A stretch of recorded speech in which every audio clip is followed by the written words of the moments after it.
A nation completely taken by gang wars and street turfs between drug cartels, Mexico is definitely not a place for the faint-hearted. However, what happens when a teenager decides to face one of the deadliest cartels in the world? Stay tuned, because we are going to talk about the time when a teen begged for his life after disrespecting a Mexican cartel. The case. By now, it's safe to say that we are all familiar with social networks. They exist as a separate universe, simultaneously interconnected and yet completely distinct from our own. In the volatile world of social media, behind a cell phone or a computer screen, we sometimes feel like we can do anything we want. We can talk to people from all around the world, or we can search for knowledge and learn anything we want with it. But with this internet boom and social media phenomenon came the so-called internet influencers. Those are people who use this virtual world and its devices to get attention and fame and become real celebrities in this media. We often see it happening on Instagram, Facebook, YouTube, and most recently TikTok. On all of those platforms, we have viral videos of all kinds and for all tastes. However, it's not a surprise to anyone that there are some people who sometimes go a bit too far on their quest for fame. For instance, there are always those who do dangerous things in front of a camera to get the spotlight, like putting themselves at risk in extreme situations. But when I say that, I'm not only talking about adventurous influencers who do things such as play with wild animals or practice crazy and adventurous sports. I'm also talking about those who make simple but provocative statements. Nowadays, we can see how words are in themselves a powerful weapon. With them, we can express our ideas and opinions. And there's nothing wrong with that. The problem begins when people start playing with fire and end up crossing a limit. And one thing is clear: to say that to challenge and tease one of the biggest and most powerful cartels in Mexico is crossing a line is a massive understatement. And that's exactly what a teenager has done in June last year. On his TikTok profile, the young man insulted none less than the drug lord Nemesio Ruben Oseguera Cervantes, mostly known as El Mencho, the most wanted man in Mexico at the moment. El Mencho is the boss of the deadliest cartel in Mexico nowadays, the Jalisco New Generation Cartel, or CJNG. The teenager, who didn't have his name revealed, first posted on his TikTok a video offending the drug kingpin and calling him names. In the clip, which is now private on the platform, the teen stars affronting the cartel boss while resting on a lamppost. In Spanish, the young man reportedly said, "Listen well, you son of a b***. El Mencho can suck my d***." Just by saying that, it is easy to say that the teen had immediately put himself as a target to this CJNG. But unfortunately for him, it didn't stop there. I don't sleep like El Pirata or El Chanito de Culiacan. I'm immortal, untouchable. I made a pact with the devil. I came to give you fire, Mencho. I'm not scared to say this. I'll say this without the camera right here. Mencho can suck my d***. The reason behind the teen's decision to make and publish such a video is unknown. All we can do is presume it was all indeed to sell off an image of himself as a badass, challenging the cartel and El Mencho just for the sake of it. What we do know is that shortly after that, the young man posted another clip on the online platform, but this time a very different one. In the second video, the teen presumably seems regretful for what he said before, and apologizes to the cartel boss, begging for his life. "I'm sorry for what I said. I was not well. I was not conscious of what I was saying. It was wrong that day. I woke up stupid. I didn't look at the consequences. I did that for followers. I ask for forgiveness. You and your family are well liked. Mencho, don't kill me. I have a family just like you.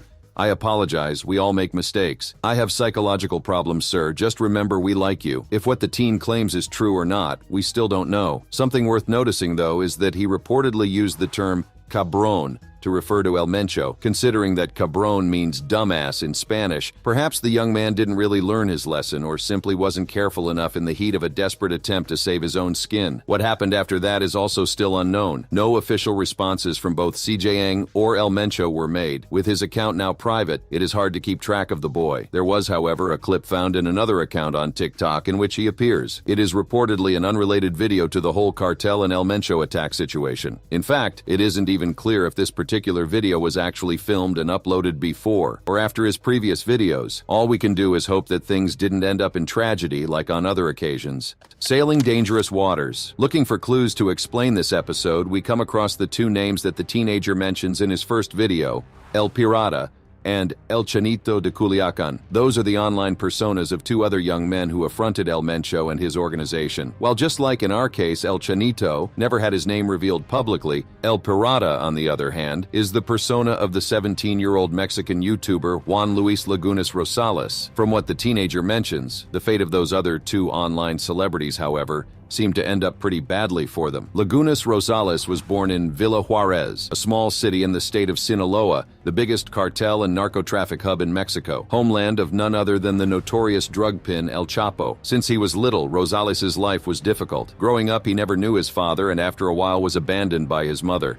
Without any parental figure, he was raised by his grandmother. After leaving his hometown at the age of 15 before getting his high school diploma, he moved to a region close to Culiacan in search of a better life. Once there, he started to wash cars for a living, and it didn't take him long enough to meet a whole universe that would seduce him. Drugs, money, armed men, beautiful women, and large cars. He quickly became known as El Pirata de Culiacan, due to his ability to integrate into this new world, and that's how we would become famous all across social media. He soon started to organize more and more parties, sending invitations to people non-stop. As a result, he fell into a life of excessive drinking, and because young people feel the need to share every single thing they do, he started posting videos showing him chugging beer and bottles of whiskey, just to name an example.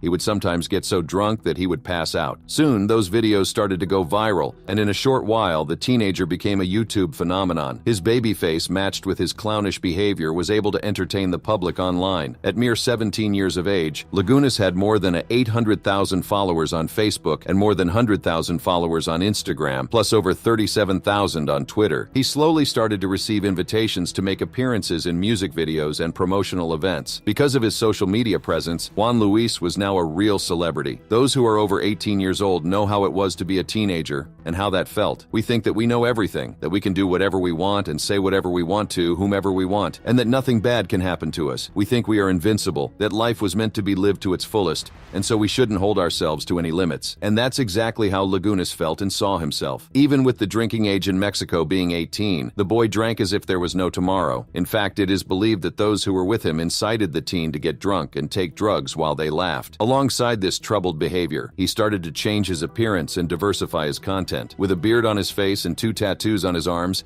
he started to fill his Instagram with photos of him posing with large guns, beautiful half-naked women, and luxury cars, alongside various memes making fun of himself on his Facebook page. It seemed as if everything was a big party, a celebration with no time to end. But little did El Pirata know that the end was way closer than he thought. That's because in Sinaloa, no one is safe, especially when you decide to mess with the wrong people. And needless to say, that's exactly what happened to El Pirata. One day, just like any other, looking to be drunk as usual, he made his biggest mistake. The teenager recorded and posted a video on what seems to be his friend's Facebook page, in which he delivered insults to the Jalisco New Generation Cartel and its much-feared and much dangerous leader, El Mencho. According to El País in the footage, Rosales proffers a phrase that would be translated as, "El Mencho, suck my D." And that was enough to seal his fate. On the night of December 18, 2017, El Pirata and his friends were partying at a bar in Jalisco called Los Mentados. He even kept calling out to his followers to join him that night. In his last Instagram post, we wrote, "Is this pisteada going to be done or not? Get relief. Escape to the Atmenta too." Little did he know that that night was going to be his very last. At around 11 p.m., a group of armed men burst in and started firing at the young lad. According to the General Attorney of Jalisco, Raul Sanchez Jimenez, Juan Luis died on the spot, getting hit with 15 shots. Authorities were able to recognize him by his tattoos, a pirate on one arm and a tiger on the other. As obvious as it may be, to link the CJN to this attack, the identities or motives of the ones responsible were never revealed. What is known is that El Pirata's death joined the statistics, proving with numbers what the Mexican population has to put up with every day. In the first 10 months of 2017, 20.878 murders were registered in the country, an average of 69 murders a day, or about 3 murders every hour. It is one of the bloodiest records in Mexico, which shows how dangerous the country can be for anyone, especially for a teenage boy recklessly searching for fame at any cost. However, Juan Luis indeed showed signs of wanting a change. In an interview with Pepe Garza, a radio host and producer, in July 2017, Pero cuando te dice peligroso, tanto alcohol, no te has puesto a pensar que si tomas mucho alcohol en un momento te puede intoxicar y te puede dar un... Rosales said that he knew he needed to control his drinking. Garza completes his question by stating how he believes the human body wasn't made for that, to what the celebrity answered. Lo que pasa es que la gente también me dice, compa, ¿cómo le haces para aguantar tanto, para aguantar tanto tomar? Así me dice a veces y yo le digo... Y yo nomás me río, no, pues no sé yo cómo le hago, la neta. They're right, sometimes I go too far. It's a shame that it took a while for El Pirata to notice that. Although even so, he didn't learn his lesson. But it is even worse to realize how, as we previously mentioned, not even his death served as a warning for other teenagers about what not to do. In fact, for some, it had pretty much the opposite effect. A careless way of living. Alongside El Pirata de Culiacan, the unknown teenager from our first video also mentions that he doesn't sleep like El Chanito de Culiacan. El Chanito de Culiacan is considered by many to be the counterpart of El Pirata, maintaining with him a rivalry in social media. While his real name has never been revealed publicly, he gained fame in social media for posting similar content to El Pirata de Culiacan. In his videos, he advocates organized crime and exalts narco-culture, and also likes to show his lifestyle by simply joking around and interacting with his friends and followers online, mostly on YouTube and TikTok. However, everything changed on January 4th of 2018. That day, a video was published on social media featuring El Chanito armed with a high-caliber assault rifle exclusive for the army, alongside a young child with his face covered, also carrying a weapon. The video, now removed from YouTube, is very short and only lasts about 31 seconds, but it is enough to cause quite some damage. On it, he uses the same expression used by El Pirata, saying that El Mencho can suck his D. However, shortly after that, it seems like the young man returned to his senses, or at least remembered what happened to his former rival, and issued an apology to the drug kingpin. The very next day, El Chanito appeared once again, now wearing his normal clothes, and published another video apologizing to El Mencho. "Excuse me, dude Mencho, I was very drunk and wasn't in my senses. I am sorry, my respects to the old man." What left his followers worried is that after this video, the influencer didn't star and didn't publish any more videos on his social media profiles. That was enough for his fans to speculate that he would have suffered the same fate as his rival El Pirata. Speaking of which, this wasn't the first time rumors claimed that the YouTuber was dead. In July 2016, the rivalry between El Pirata and El Chanito was in full force. Back then, El Chanito broadcasted a video where he mocked the excessive way El Pirata ingested alcohol, as if it was a desperate way to gain followers. Days later, El Pirata answered him in another video, challenging him to a duel while holding a knife. "If you want to find me, you know where to find me." After that, rumors that El Chanito was murdered by hired assassins began to spread across the web, but were soon retracted by the media. And as we just mentioned, history repeated itself after the El Mencho episode. For a while, followers thought that their icon was gone for real.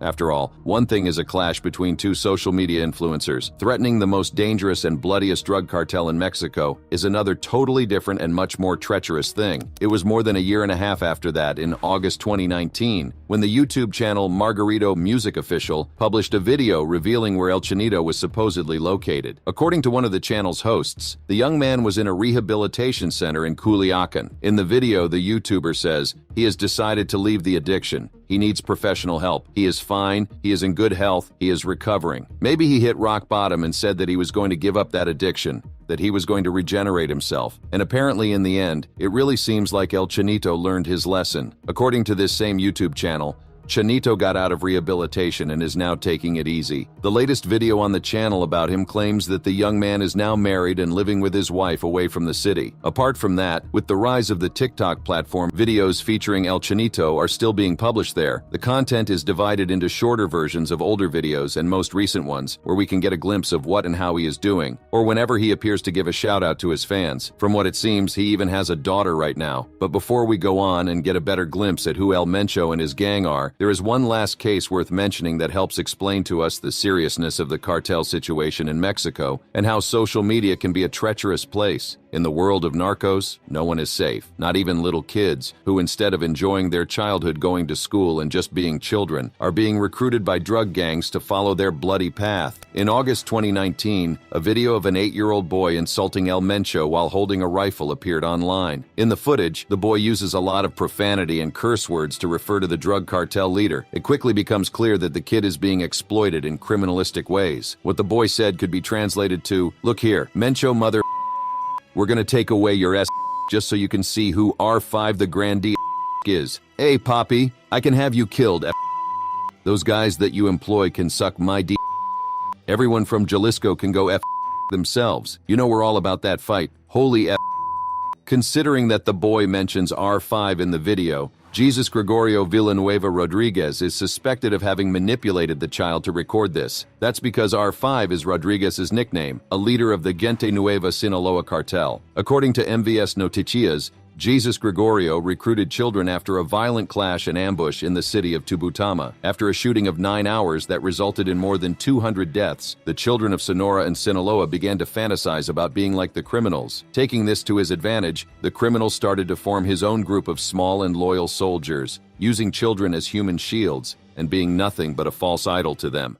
The Jalisco Cartel New Generation. But anyway, why are all of those videos pretty much life sentences to these boys? Who exactly are the CJNG, the cartel led by El Mencho, and why are they considered the most dangerous gang in the entire country? Because the Jalisco New Generation cartel's history is intrinsic to its brutality. The criminal group has evolved mainly as a result of killings, captures, and rifts in older cartels. CJNG, known worldwide for its aggressive use of violence and campaigns. And even if the mighty Sinaloa cartel is still the biggest gang, CJNG is certainly the most dangerous, and today it is Mexico's foremost criminal threat that just keeps expanding. CJNG, born from the disruption of the Milenio Cartel, which was founded in the 1970s by the Valencia crime family in Michoacan. The group used to be one of the most powerful cartels in Mexico financially and had its influence maximized by being a major ally of the Sinaloa cartel. In 2009, however, the leader of the Milenio Cartel, Oscar Orlando Nava Valencia, known as El Lobo, was captured. Shortly after that, the target was Sinaloa's cartel boss at the time, Ignacio Coronel, or Nacho, who was killed in July of 2010. As a result, the powerful Milenio cartel broke into two smaller and rival factions, La Resistencia and another referred to as Torcidos. The two groups then fought for control of the drug trafficking in the Jalisco region.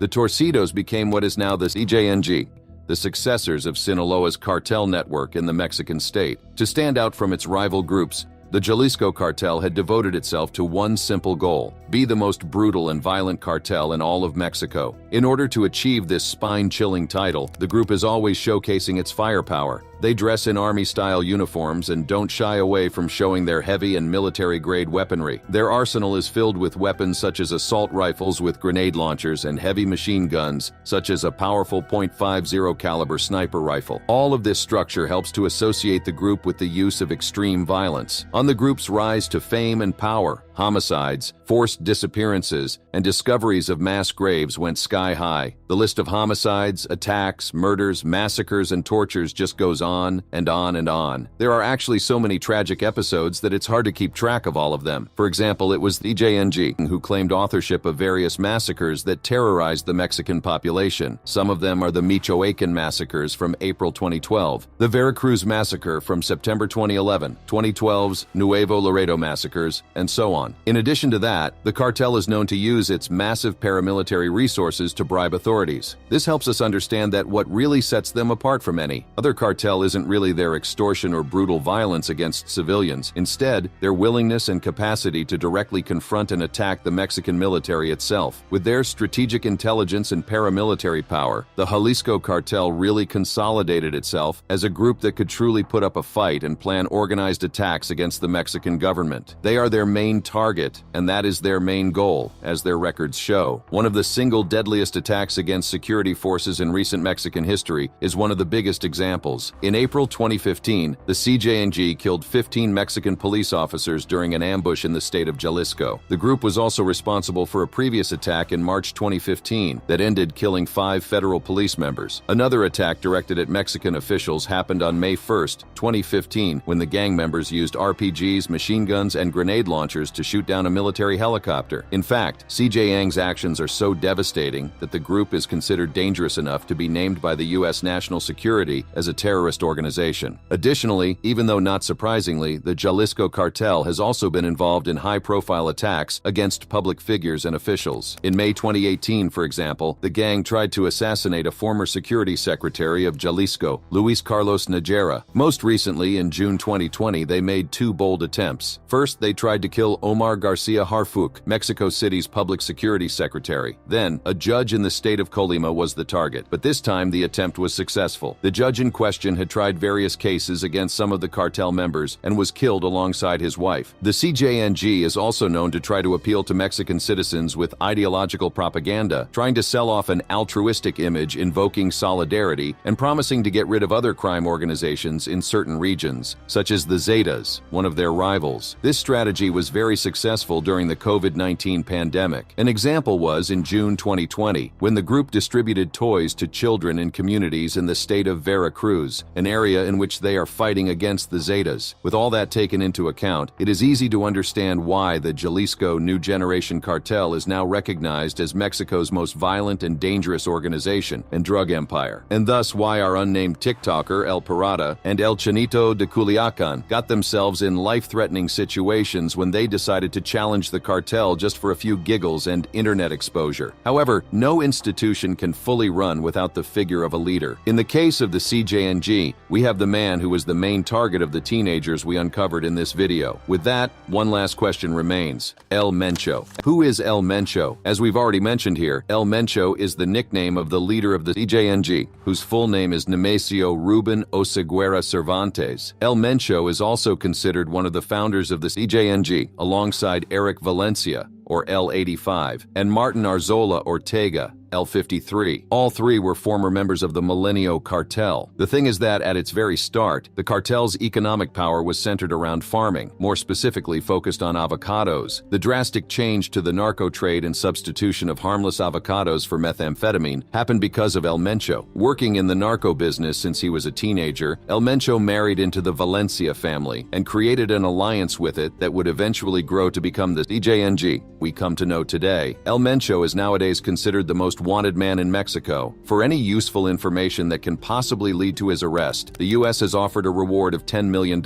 one of the highest bounties ever offered by the nation. In Mexico, the reward offered is $30 million pesos, the equivalent of approximately $1.6 million. Nemesio Oseguera was born in the town of Naranjo de Chila in the southwestern region of the state of Michoacan on July 17, 1966. The area is a harsh and impoverished one, famous for its agricultural production, both legal and illicit. Ruben was one of 6 brothers in a family of poor avocado farmers. To help his household, he dropped out of school in the fight grade and started working in the fields. However, it didn't take him long enough to exchange his family's avocados for marijuana. At 14 years old, he was already guarding some of the drug's crops. A few years later, he decided he wanted a better life and moved illegally to the U.S. to the state of California in the 1980s. By 1986, he was arrested by the police of San Francisco for possession of stolen property and a loaded gun. That was just the first of many encounters the soon-to-become kingpin would have with the authorities. It's unknown if El Mencho actually served time for this incident, but what is known is that he crossed the border several times in this same decade and following years, mostly smuggling drugs under a variety of fake names. According to Mexican authorities and the Drug Enforcement Administration, it was around this time that he started to enter the meth trade. Back then, methamphetamine production was concentrated in California's Central Valley, and it was when El Mencho got there that he realized it would grant him all the wealth and power he ever dreamed of. In the following years, he got arrested a few more times for different reasons, selling drugs and federal charges. After a long process trying to prove his and his older brother Abraham's innocence, he ended up arrested once again. He was sentenced to 5 years at the Big Spring Correctional Center, a prison located in Texas where mainly undocumented immigrants were sent. However, after 3 years, he was released on parole in January 1997 and deported back to Mexico. Now 30 years old, El Mencho established himself in the town of Tomatlan in Jalisco. There it is said that he became an officer in the Jalisco State Police. Eventually, Nemesio would make his way to the city of Guadalajara, where he finally became a member of the Milenio Cartel. That would be the final step to catapult him to power. There, El Mencho first became a protector of Nacho, being a somewhat bodyguard/enforcer/hitman. This would become an advantage because of the law enforcement background for the drug lord, since he had been trained and taught on how to handle security and counterintelligence. Nacho was also related to the meth trade and activity, actually getting nicknames such as the King of Crystal for his dominance in the industry. With that, it didn't take long for meth production to start in the Jalisco region, but most importantly, for El Mencho to take advantage of this new situation, thanks to his experience in the United States. Over time, the kingpin gained more and more influence